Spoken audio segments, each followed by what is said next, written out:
මම දැන් ඔයගොල්ලන්ට කියලා දෙන්න යන්නේ අපි ජාතික ගිණුම්කරණය අවසන් කරා ජාතික ගිණුම්කරණේ නිමෙවුම් ආදායම් සහ වියදම් කියන ප්‍රවේශයන් පිළිබඳව කිසිම තැනක කිසිම ගැටලුවක් නැහැ. ඊයේ දිනේදී අපි කතා කරා විවිධ ඉතුරුම් පිළිබඳව කතා කරා.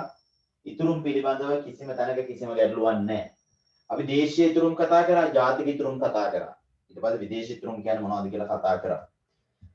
එතකොට මේ ඉක්වේෂන් එක දන්නවා නම් y සමානයි c ධන i ධන g ධන x ඍණ m කියන ඉක්වේෂන් එක දන්නවා නම් මේක ඇතුලේ ගොඩාක් අපිට විද්‍යාවල් කරන්න පුළුවන්. මම කිව්වා මම නැවතත් මතක් කරගෙන යනවා මම දේශීය ඉතුරුම් මොනවද කියලා කිව්වා. දේශීය ඉතුරුම් කියන්නේ ආදායමෙන් ඉවත් කරන්න ඕන මොකද්ද? පරිභෝජනය. ආදායම කියලා කිව්වේ c ධන i ධන g ධන x ඍණ m.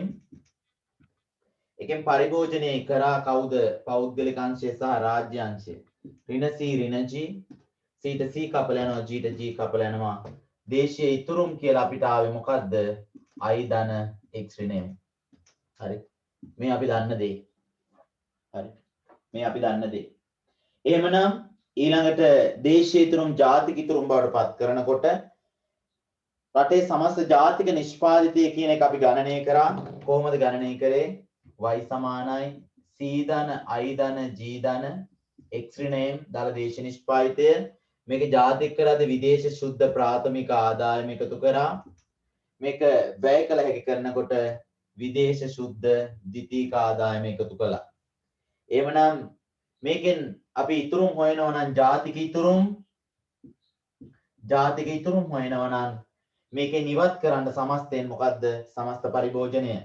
c ධන i ධන g ධන x ඍණ m ධන net primary income from abroad net secondary income from abroad. හරි. එතකොට මේකෙන් අපි ඉවත් කරා නම් පරිභෝජනය c සහ g g ට g කපලා යනවා c ට c කපලා යනවා i ධන x ඍණ m කියන්නේ දේශීය ඉතුරුම් මේ දේශීය ඉතුරුම් වලට එකතු කරා නම් විදේශ ශුද්ධ ප්‍රාථමික ආදායම සහ විදේශ ශුද්ධ ද්විතීයික ආදායම දැන් අපිට ආව මොකද්ද? ජාතික ඉතුරුම්. එහෙනම් එක සමීකරණයක් දන්නවා නම් අපිට ගණනය කරන්න පුළුවන් දේවල් බොහොමයක් තියෙනවායි කියන කාරණය ඔයගොල්ලන්ට අවබෝධ වෙනවා.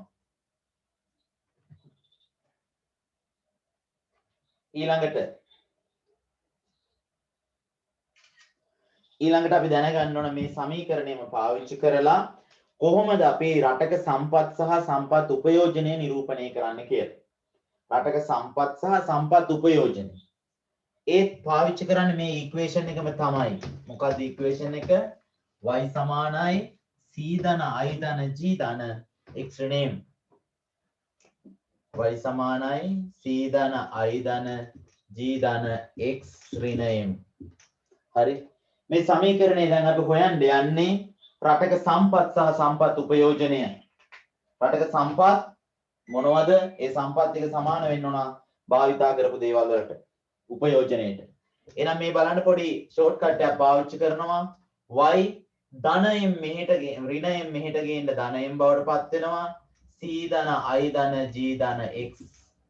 එහෙනම් y ධන m කියන්නේ ආර්ථිකයේ සම්පත්. c ධන i ධන g ධන x කියන්නේ සම්පත් උපයෝජනය. හරි. ආර්ථිකයේ සම්පත් සහ සම්පත් උපයෝජනය කියන එකත් අපි ওই ඉක්වේෂන් එක ඇතුළෙන්ම හොයාගෙන තියෙනවා.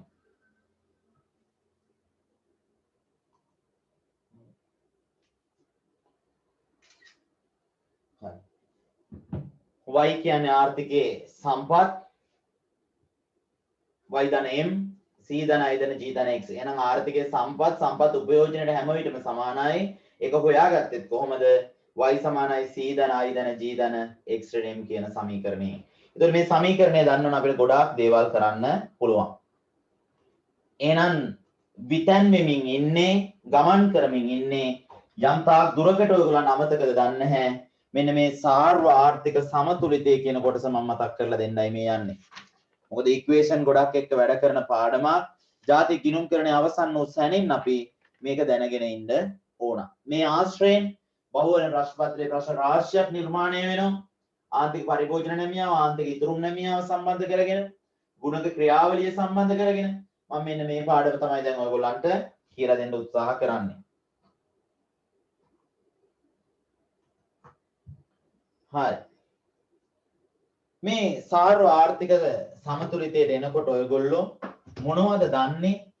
ඔයගොල්ලෝ මේ පාඩමේදී අධ්‍යයනය කරා සාර්ව ආර්ථික අරමුණු විචල්යන් ප්‍රතිපත්ති උපකරණ. ඒ ගැන මම කතා කරන්න යන්නේ නැහැ අද. ඔයාලා දන්නවා සාර්ව ආර්ථික අරමුණු කියන්නේ මොනවද? සාර්ව ආර්ථික ප්‍රතිපත්ති කියන්නේ මොනවද? සාර්ව ආර්ථික උපකරණ කියන්නේ මොනවද? සාර්ව ආර්ථික කළමනාකරණය කියන්නේ මොනවද? ඒව ගැන නැවත මම කතා කරන්න යන්නේ නැහැ.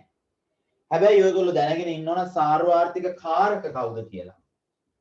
සාර්ව ආර්ථික කාරක කවුද කියලා මතක තියාගන්න ඕන. සාර්ව ආර්ථික කාරක සමස්ත ආර්ථික ක්‍රියාවලිය තුල ඉන්න ප්‍රධාන භූමිකාවන් රඟපාන අය කවුද කියලා දැනගෙන ඉන්න ඕන. ඒ එක කණ්ඩායමක් තමයි කුටුම්බ. කුටුම්බ households කියලා අපි කියනවා.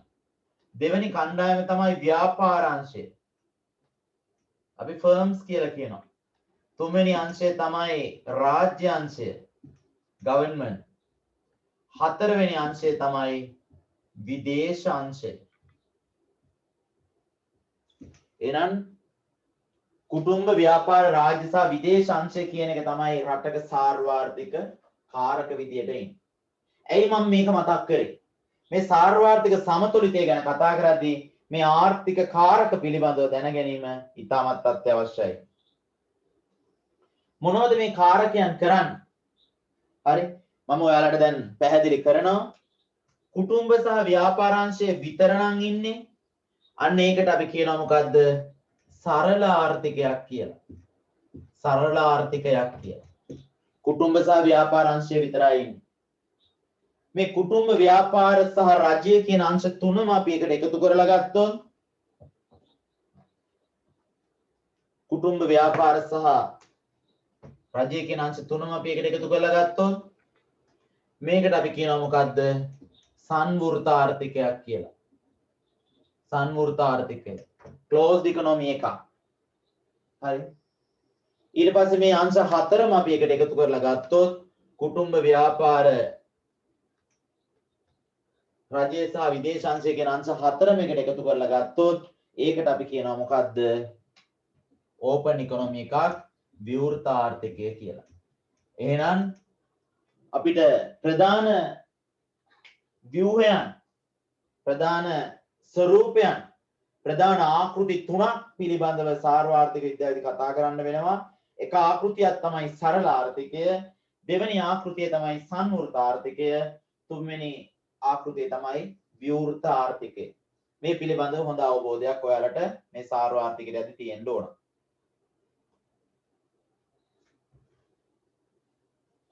මොකද්ද සරල ආර්ථිකයක් කියලා කියන්නේ? ඊළඟට අපි සරල ආර්ථිකයක් කියන්නේ මොකද්ද කියන කාරණේ කතා කරමු. අපි සරල ආර්ථිකයක කොහොමද ක්‍රියාවලිය සිද්ධ වෙන්නේ කියන කාරණේ කතා කරමු. සරල ආර්ථිකයක මොනවද සිද්ධ වෙන ක්‍රියාවලිය? අපිට මේක සරල ආර්ථිකයක ජාතික ආදායම් වෘත්තාකාර ප්‍රවාහයෙන් ජාතික ආදායම් වෘත්තාකාර ප්‍රවාහය තුලින් හඳුනා ගන්න පුළුවන්. ජාතික ආදායම් වෘත්තාකාර ප්‍රවාහය.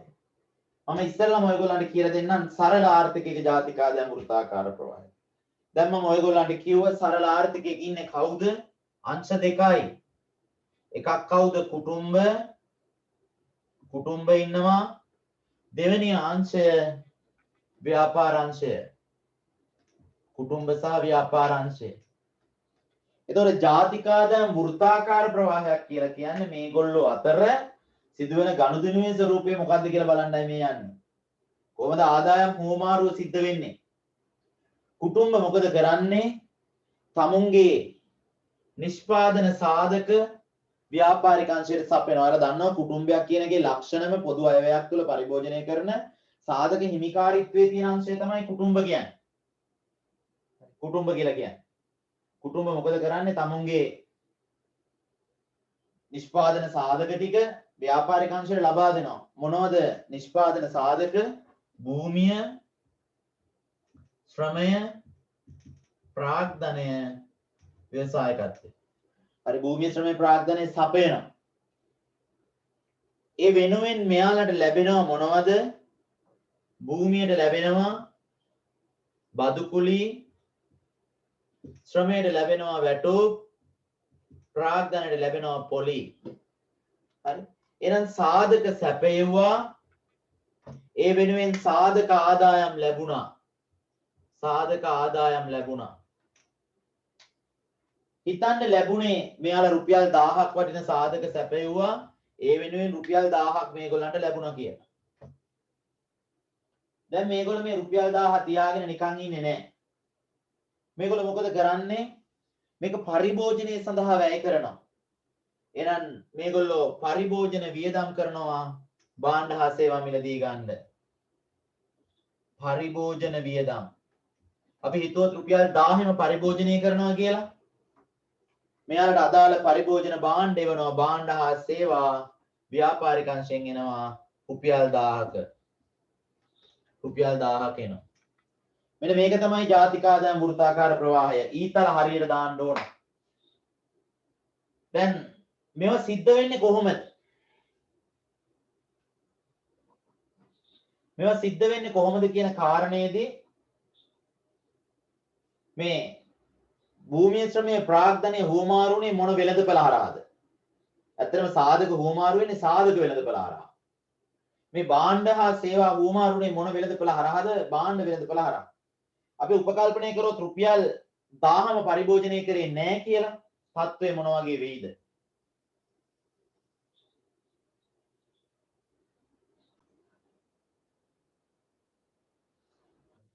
මම දැන් මේ සරල ආර්ථිකය සම්වෘත ආර්ථිකයක් බවට පත් කරන්න යන්නේ.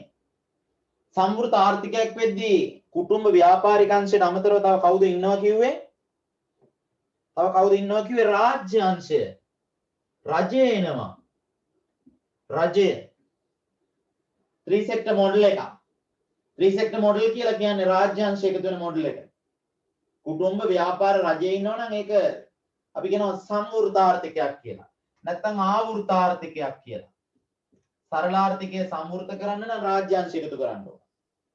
රාජ්‍ය අංශය ආපු ගමන් කුටුම්බ සහ ව්‍යාපාරික අංශය ණය කරගන්නවා මොනවද? බදු. T. රජයේ කුටුම්බ වලට ලබා දෙනවා සංක්‍රාම G. ව්‍යාපාරික අංශයට ලබා දෙනවා සහනාධාර G. එහෙනම් රාජ්‍ය අංශය සම්බන්ධ වුණ ගමන් මොකද්ද වෙන්නේ? G සහ T සම්බන්ධ වෙනවා. G සහ T සම්බන්ධ වෙනවා. දැන් මේ අපි සාර්වත්‍රික සමතුලිතය ගැන කතා කරනකොට මේ දේවල් අපිට අවශ්‍යයි. හරි සරල ආර්ථිකයක රාජ්‍ය අංශයක් නැහැ. එහෙනම් Gත් නැහැ Tත් නැහැ. හරි සරල ආර්ථික සම්වෘත වෙනකොට G සහ T තියෙනවා කුටුම්බ ව්‍යාපාරික අංශයට අමතරව. මම හිතනවා දැන් මෙතනදී ඔයගොල්ලන්ට තේරෙනවා කියලා. ඒතකොට කුටුම්බයක් සරල ආර්ථිකයේදී ගන්න ආදායම වියදම් කරේ පරිභෝජනයට සම්පූර්ණයෙන්ම එහෙම නැත්නම් පරිභෝජනයට සහ ඉතුරුම් වලට. රාජ්‍ය අංශය ආවට පස්සේ ඔක්කොම පරිභෝජනයට ඉතුරුම් වලට පාවිච්චි කරන්න බෑ. සිද්ධ වෙනවා රජයට බදු ගෙවන්න. එහෙනම් අන කුටුම්බ වල ආදායම යම් තාක් දුරකට සංකෝචනය කරලා රාජ්‍ය අංශය ඇවිල්ලා. ආදායම් බදු අය කරලා ගත්තා. සමහර වෙලාවට බදු අය කර ගත්තට ඊළඟට විශාල වශයෙන් සංක්‍රාම දීමනා ලැබෙනවා. සමෘද්ධි වෙන්න පුළුවන්. නොමිලේ නිල ඇඳුම් වෙන්න පුළුවන්. ශිෂ්‍යාධාර වෙන්න පුළුවන්. එතකොට ඒගොල්ලන් කුටුම්බ වලට සුබ සාධන ඉහළ නැන් වෙනවා. මෙන්න මේකට තමයි අපි කියන්නේ මොකද්ද? සම්වෘත ආර්ථිකයක් කියලා. එහෙනම් සම්වෘත ආර්ථිකයේ ජාතික ආදායම් වෘත්තාකාර ප්‍රවාහය කියපු ගමන් මෙන්න මේ 3 sector model එක අපේ ඔළුවට එන්න ඕන.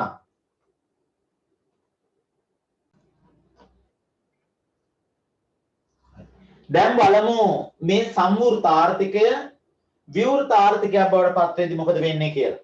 මම different colors පාවිච්චි කරලා තියෙනවා. ඒ වගේම සංකේත වෙනව පාවිච්චි කරලා තියෙනවා. සරල ආර්ථිකයක ඍජු කොණාශ්‍ර සම්වෘත වෙනකොට රජයේ වෘතයක් ආවා. දැන් මම විවෘත ආර්ථිකයක් නිර්මාණය කරනවා. විවෘත ආර්ථිකය බවට පත් කරනකොට මම මෙතනට තව ත්‍රිකෝණයක් එකතු කරලා ගියනවා. මේ මොකද්ද? විදේශාංශය. මේ මොකද්ද විදේශාංශය. විදේශාංශයක් සම්බන්ධ වෙනවයි කියලා කියන්නේම විදේශාංශය ආපු ගමන් අපෙන් එළියට යනවා මොනවද ආනයන M අපිට ලැබෙනවා මොනවද අපනයන ආදායම. හරි. එහෙනම් ඔන්න ඕකට අපි කියනවා four sector model එක කියලා. එහෙනම් four sector model එකක් වෙනකොට විවෘත ආර්ථිකයක් බවට පත් වෙනකොට ඕපන් ඉකොනොමි එකක් බවට පත් වෙනකොට ඔන්න කුටුම්බ ව්‍යාපාර රජයට අමතරව විදේශාංශයකුත් සම්බන්ධ වෙනවා. කුටුම්බ ව්‍යාපාර රජය සහ විදේශ අංශ හතරයි. ඕකට තමයි අපි ඕපන් ඉකොනොමි එකක් කියලා කියන්නේ. විවෘත ආර්ථිකයක. ඒතර විවෘත ආර්ථිකයක ජාතික ආදායම් වෘත්තාකාර ප්‍රවාහය කෙසේද කියලා අහුවොත් එහෙම ඔයගොල්ලෝ නිරූපණය කරන්න ඕන. මෙන්න මේ ආකාරයේ ජාතික ආදායම් වෘත්තාකාර ප්‍රවාහයක්. හරි? මෙන්න මේකට තමයි කියන්නේ ආර්ථික කාරක ජාතික ආදායම් වෘත්තාකාර ප්‍රවාහය කියන එක. ඕනම වෙලාවක ඔයගොල්ලන්ගෙන් ප්‍රශ්න කරන්න පුළුවන්. ඔයගොල්ලන්ට මතක තියෙන්න ඕන ජාතික ආදායම් වෘත්තාකාර ප්‍රවාහය කියන්නේ මොකක්ද කියන කාරණය.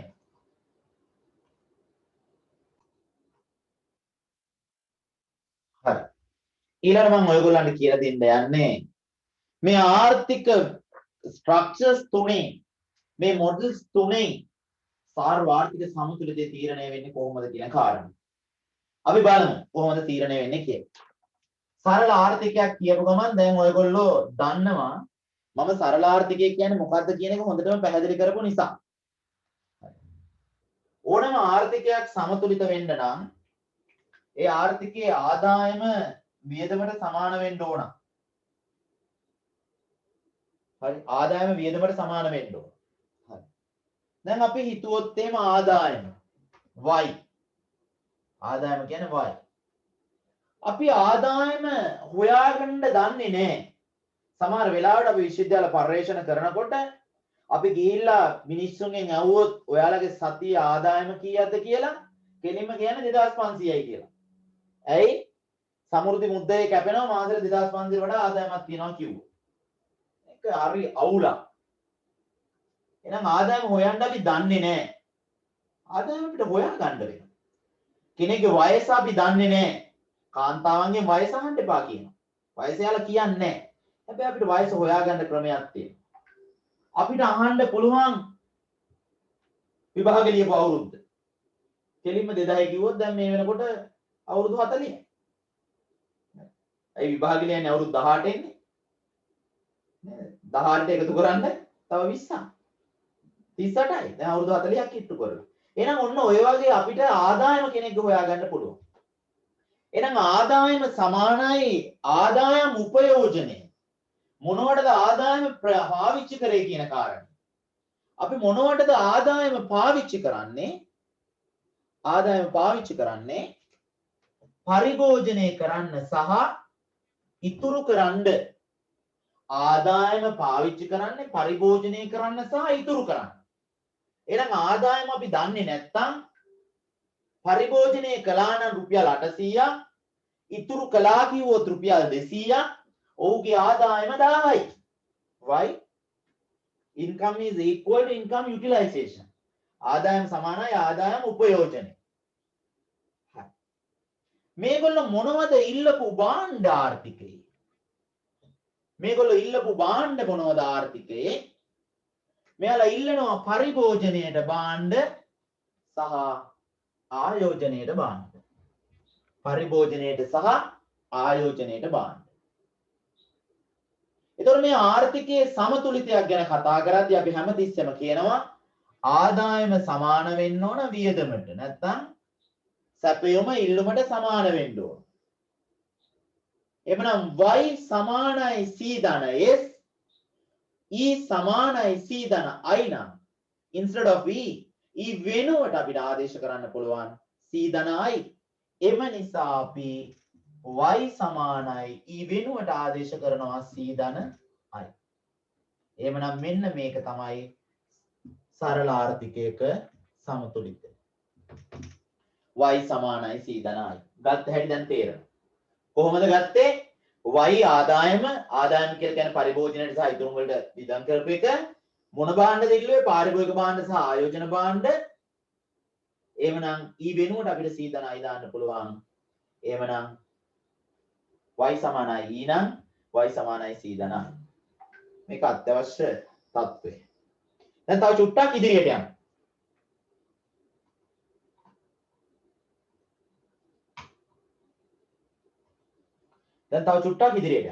හරි.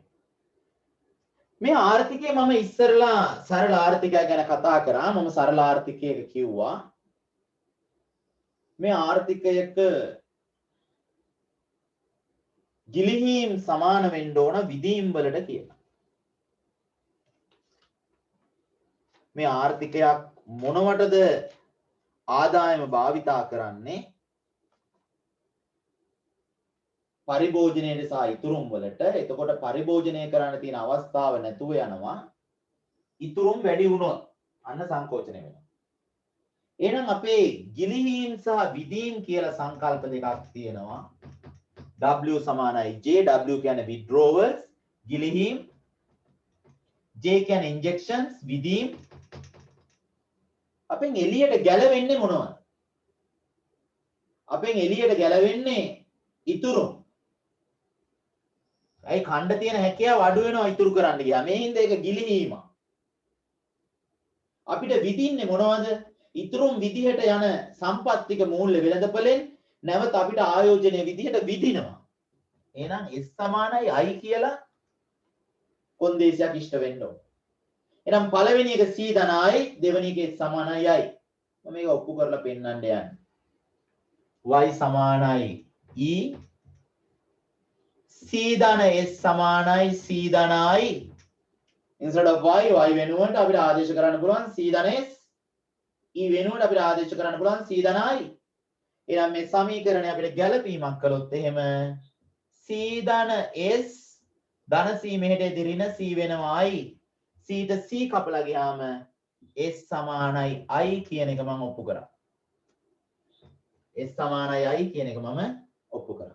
එහෙනම් සරල ආර්ථිකයක සමතුලිතය පිළිබඳව කතා කරද්දී සරල ආර්ථිකයක සමතුලිතය හොයන්න පුළුවන් ක්‍රම දෙකක්. අත්‍යවශ්‍ය කොන්දේසියක් සහ ප්‍රමාණාත්මක කොන්දේසියක් තියෙනවා. y සමානයි c ධන i කියන සම්බන්ධතාවය එකක්. දෙවෙනි එක s සමානයි i කියන සම්බන්ධතාවය. මේ දෙක දැන් මම ඔයගොල්ලන්ට පැහැදිලි කරලා අවසන්. ගත්ත හැටි ඔප්පු කරලා පෙන්නලා අවසන්. පන්තියේ තියන්නවා රිවිෂන් වලට කලිනුත් ඉගෙනනවා, රිවිෂන් වලදීත් ඉගෙනනවා, දැනුත් ඉගෙනනලා ඉවරයි.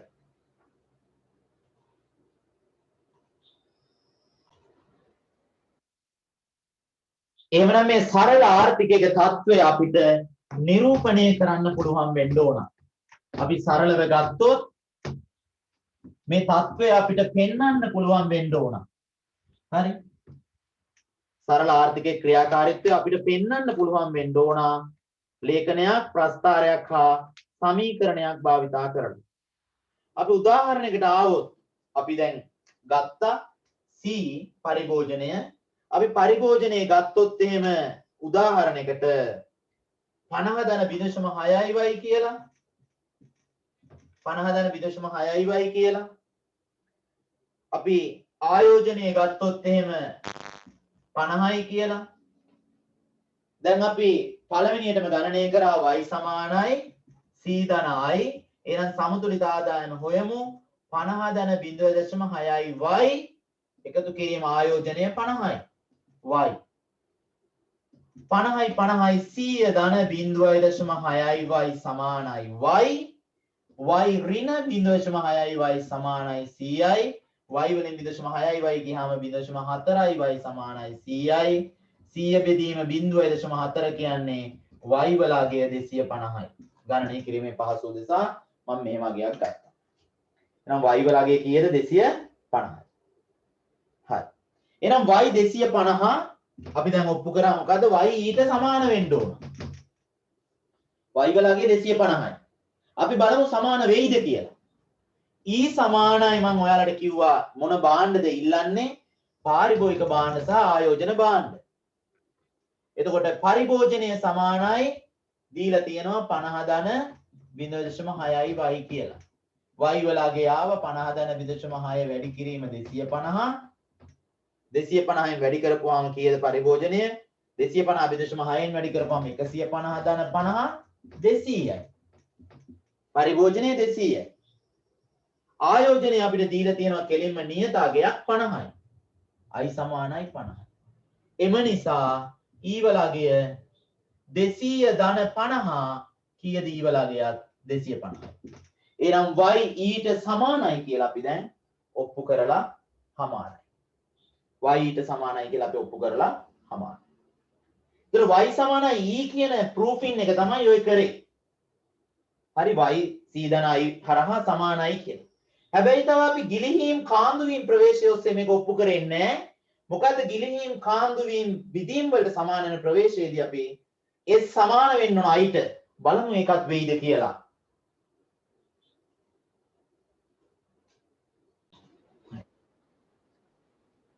මේ ආර්ථිකයේ පරිභෝජනය 50යි ධන 0.6යි කියන්නේ ඔයාලට ඉතුරුම් ශ්‍රිතය ගණනය කරොත් අනාගතයක පෙන්නනවා මම 50ක් ණයට කෑවනම් ඉතුරු කරද්දී ඒක ඍණ 50 වෙනවා 6ක් කෑවනම් 0.4ක් ඉතුරු කරනවා.